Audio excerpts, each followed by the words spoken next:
Hello प्यारे बच्चों, दिशा दृष्टि यूट्यूब चैनल पे आप सभी का स्वागत है। आज की वीडियो में हम बात करेंगे हरियाणा में ग्रुप डी के लिए टॉप 10 पोस्ट के लिए। हरियाणा में जो ग्रुप डी में जो टॉप 10 पोस्ट रहने वाली है, यानी आपको पोस्ट प्रेफरेंस जब आपसे पूछा जाता है, जो कि नेक्स्ट वीक में आपसे पूछा जाएगा, तो पहले नंबर पे कौन सी होगी, दूसरे पे कौन सी होगी, तीसरे पे कौन सी, और पोस्ट है क्या, उसमें क्या आपका काम होगा, जो उसके बारे में बात करने वाले हैं।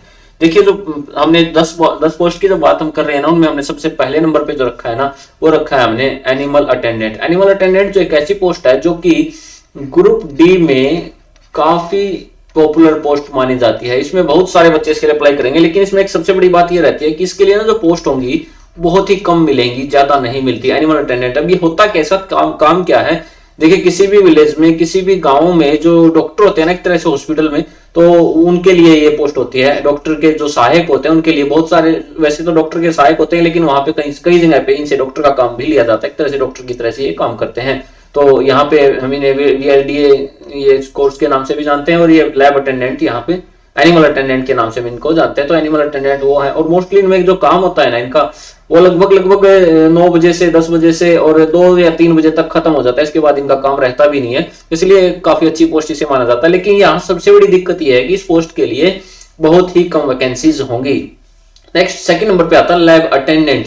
लैब अटेंडेंट देखिए, आप यहाँ से देख सकते हैं, लैब अटेंडेंट होते हैं जो कि लैब को अटेंड करते हैं। इसमें सैंपल वगैरह लेना, इस प्रकार का काम होता है। कोई ज्यादा काम नहीं, और सीखने को भी मिलता है और काफी सारी नई चीजें मिलती है, और आप इससे जुड़े, ये हेल्थ से रिलेटेड होता है। तो लैब अटेंडेंट यहाँ पे एक अच्छी पोस्ट है जिसके लिए आप सेकंड नंबर पे अप्लाई कर सकते हैं। अब थर्ड नंबर पे आता है लाइब्रेरी अटेंडेंट। देखिए, लाइब्रेरी अटेंडेंट, ये लैब अटेंडेंट है और ये लाइब्रेरी अटेंडेंट है। अब यहाँ पे बात करें ना लाइब्रेरी अटेंडेंट में, आप यहाँ पे बात करेंगे तो ये किसी स्कूल वगैरह में तो नहीं मिलती है, लेकिन जो कॉलेज वगैरह है ना, कॉलेज वगैरह में ये पोस्ट काफी पॉपुलर है। और यहाँ पे सबसे बड़ी बात ये रहती है कि आप लाइब्रेरी में ही बैठेंगे और वहां पे आपको बच्चों को बुक्स वगैरह इश्यू कराना, बुक्स वगैरह देना, इस प्रकार के उसे मैनेज करके रखना। और सबसे बड़ी बात ये है कि आप आगे भी एजुकेशन से जुड़े रहते हैं, और जो बच्चे ऐसे हैं ना, वो आगे पढ़ना चाहते हैं, आगे भी तैयारी करना चाहते हैं, तो उनके लिए एक बहुत अच्छी पोस्ट होती है लाइब्रेरी अटेंडेंट। तो वहां पे आप आराम से बैठ के पढ़ सकते हैं, आपको एक एनवायरमेंट मिलता है पढ़ने का, बच्चे भी वहां पढ़ते हैं और आप भी वहां पढ़ सकते हैं, और इसे मैनेज भी कर सकते हैं, यानी आपका काम भी होता रहेगा और आपकी ड्यूटी भी चलती रहेगी। तो ये एक अच्छी पोस्ट हो सकती है लाइब्रेरी अटेंडेंट उन बच्चों के लिए जो आगे तैयारी भी करना चाहते हैं। देखिए, फील्डमैन एग्रीकल्चर, यहाँ पे फील्डमैन एग्रीकल्चर है ना, ये मोस्टली वो काम करते हैं। इनका काम लगभग एक साल में लगभग 2 बार होता है, यानी 6 महीने में एक बार होता है लगभग। ये फसल की गिरदावरी वगैरह करते हैं। तो ऐसे जो पटवारी के नीचे जो काम होते हैं ना, उसे वही देखिए, पोस्ट ऐसी है ये जो मोस्टली हम इनको ग्रुप डी में लेके चलते हैं, लेकिन इनके काम जो है ना वो ऐसे नहीं है। हमारा बहुत सारे बच्चों का ये मानना होता है कि ग्रुप डी का मतलब है सिर्फ पानी पिलाना होगा। नहीं, ऐसा नहीं है, पानी पिलाना ही इनका काम नहीं है। ये अभी तक हमने जो पोस्ट बताई ना, इनमें से कोई भी पानी पिलाने वाला नहीं है। यानी animal attendant, lab attendant, library attendant, fieldman agriculture. तो फील्डमैन एग्रीकल्चर का जो काम है ना, वो मोस्टली यहाँ पे देखिए काम थोड़ा सा फील्ड का होता है, फसल की गिरदावरी वगैरह करना, फसल से रिलेटेड काम करना। तो इसमें जैसे ये सेंट्रल गवर्नमेंट की तरफ से जो पैसों की स्कीम आती है, जो जिसमें साल में 6,000 रुपए किसानों को ट्रांसफर किए जाते हैं, इससे डॉक्यूमेंट्स वगैरह कलेक्ट करना, तो यहाँ पे फील्डमैन एग्रीकल्चर इसी काम को करता है। तो यहाँ पे ग्रुप डी का काम नहीं है, लेकिन ये अच्छी पोस्ट हो सकती है ग्रुप डी के अकॉर्डिंग। नेक्स्ट आता है क्लास अटेंडेंट। जो बच्चे एजुकेशन से जुड़े रहना चाहते हैं, जो बच्चे आगे पढ़ना चाहते हैं, उनके लिए क्लास अटेंडेंट भी एक अच्छी रह सकती है, क्योंकि इसमें ज्यादा काम नहीं है। ऐसा नहीं है कि क्लास को अटेंड करेंगे, नहीं। यहाँ पे होता क्या है, उन टीचर्स की और स्कूल और कॉलेज में उनकी हेल्प करना। जैसे कोई नोटिस वगैरह आपके पास आया है तो उस नोटिस को क्लास तक दे के आना, उनके बारे में बताना, चीजें इश्यू कराना, कोई चीज चाहिए उनको आपको प्रोवाइड कराना, तो ये हेल्प करते हैं। तो क्लास अटेंडेंट, यहाँ पे बात यह है, आप एजुकेशन से कैसे जुड़े रहेंगे, आप अपनी तैयारी कर सकते हैं, ज्यादा टाइम यहाँ पे नहीं लगता, आप लगभग फ्री रहते हैं। नेक्स्ट आता है आपके पास, जो नेक्स्ट नंबर आपका आता है ना, देखिए 6 नंबर पे मैं रखना चाहता हूँ यहाँ पे बेलदार, इरिगेशन डिपार्टमेंट। जो बेलदार होते हैं ना, देखिए बेलदार की पोस्ट वैसे कई तरह की होती है, लेकिन मैंने साथ में इसलिए लिख दिया है इरिगेशन डिपार्टमेंट।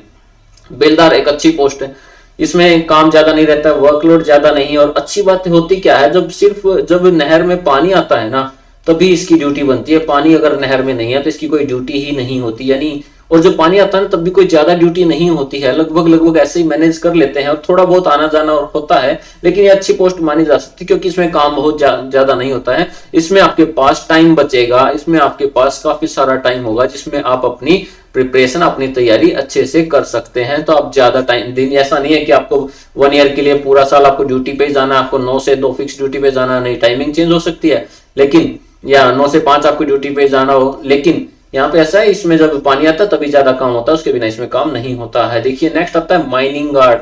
माइनिंग गार्ड एक ऐसी जॉब है जो कि हमने 7 नंबर पे रखी है। वैसे तो ये पहले नंबर पे दूसरे नंबर पे भी रखी जा सकती थी, लेकिन मैंने पहले नंबर पे और दूसरे पे मोस्टली वो पोस्ट रखी हैं जिसमें आप आगे भी पढ़ सकते हैं, आगे भी तैयारी कर सकते हैं। माइनिंग गार्ड में आपका ना वर्कलोड काफी सारा होता है, आपका काम काफी होता है, आप मोस्टली फील्ड से जुड़े रहते हैं, आप फील्ड से जुड़े रहेंगे, आपको फील्ड का काम इसमें करना पड़ेगा। जहां भी माइनिंग वगैरह होती है ना, हो सकता है आपकी ड्यूटी आपके घर से दूर आ जाए, आप अपने घर से दूर जा सकते हैं। इसमें ऐसा नहीं है कि आपके आसपास का कोई गांव मिलेगा।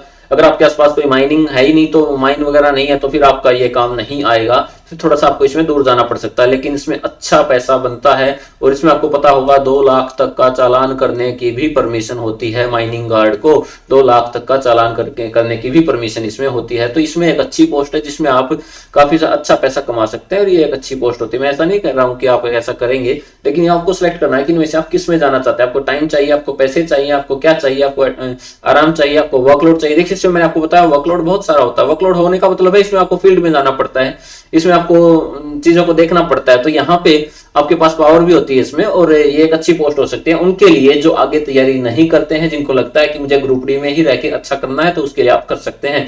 नेक्स्ट आता है देखिए 8 नंबर पे हम रखते हैं dark room attendant. Dark room में होता है क्या, जैसे एक्सरे वगैरह लेते हैं, एक्सरे वगैरह को का जो काम होता है वो डार्क रूम, जिसमें एक अंधेरे से वाला कमरा होता है, जिसमें आप डार्क रूम अटेंडेंट की बात करते हैं, तो वहां पे डार्क रूम में ये काम मिलता है। नेक्स्ट आता है पीडब्ल्यूडी। पीडब्ल्यूडी में जो ग्रुप डी की पोस्ट होती है ना, देखिए बहुत सारे बच्चों का ये मानना है कि पीडब्ल्यूडी ग्रुप डी में तो बहुत सारा काम दिया जाता है, जिसमें आपके शहर में सफाई वगैरह का भी काम करते हैं। देखिए कोई कौन क्या काम करता है वो एक अलग मैटर है, लेकिन मैं बताता हूँ कि पीडब्ल्यूडी में आपका काम ये नहीं होता है कि आप सफाई करें, ये करें, वो करें, नहीं।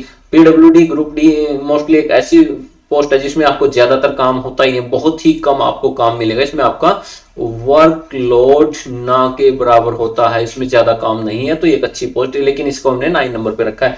और लास्ट 10 नंबर पे हम रख रहे हैं पीएन को, जिसमें जो पीएन जो कि किसी स्कूल वगैरह में हो सकता है, जहां पे भी किसी ऑफिस वगैरह में हो सकता है, एडीसी ऑफिस में हो सकता है, कहीं भी पीएन की पोस्ट को हम रखते हैं। तो यहाँ पे हम बात कर रहे हैं ये उनके लिए है मोस्टली। अगर स्कूल वगैरह में पीएन हो जाते हैं ना, तो यहाँ पे आपका काम, आपको पता है कि स्कूल की टाइमिंग लगभग 9 से 2 बजे तक है। 2 बजे के बाद आप बिल्कुल फ्री हो जाते हैं, आपके पास बहुत सारा समय होता है काम करने के लिए, पढ़ाई करने के लिए, और भी बहुत सारे। तो पीएन तो किसी में भी हो सकता है। ग्रुप डी का मोस्टली इसके बारे में एक्सप्लेन करने की जरूरत ही नहीं है, बहुत सारे बच्चे तो मोस्टली पीएन के बारे में जानते ही हैं। देखिए मैंने अपने अकॉर्डिंग ये 10 पोस्ट आपके सामने रखी है, 10 पोस्ट जिनमें आप अप्लाई कर सकते हैं। लेकिन आपको सबसे मेन जो बात है ना, जो सबसे जरूरी बात वो है, वो अपने दिमाग में ये रखनी है कि आपको आगे तैयारी करनी है या नहीं करनी है। आप इसी पोस्ट पे रहना चाहते हैं, इसी पर रहकर भी प्रमोशन, इनमें कुछ ऐसी पोस्ट है जिसमें आप इसी पोस्ट पर रहकर भी प्रमोशन ले सकते हैं। और कुछ ऐसे बच्चे होंगे जो सोच रहे होंगे नहीं मुझे ग्रुप सीईटी के लिए ग्रुप सी की भी तैयारी करनी है, मुझे आगे तैयारी करनी है, मुझे टाइम चाहिए और मुझे सैलरी और पैसा वो मैटर नहीं करता है, तो आप किसी अदर पोस्ट पे यहाँ पे उसी के अकॉर्डिंग सिलेक्ट कर सकते हैं। लेकिन आपको देखना है कि किसमें वर्कलोड कम है, किसमें वर्कलोड ज्यादा है, किसमें टाइम फ्री मिलता है। और आप कमेंट करके हमें बताइए आपको इनमें से कौन सी पोस्ट ज्यादा अच्छी लगती है। फिर भी कोई डाउट आता है तो आप कमेंट करके हमें बता सकते हैं। तो इसी प्रकार से बहुत सारी वीडियो आपको आगे मिलती रहेंगी। जुड़े रहिए हमारे यूट्यूब चैनल से।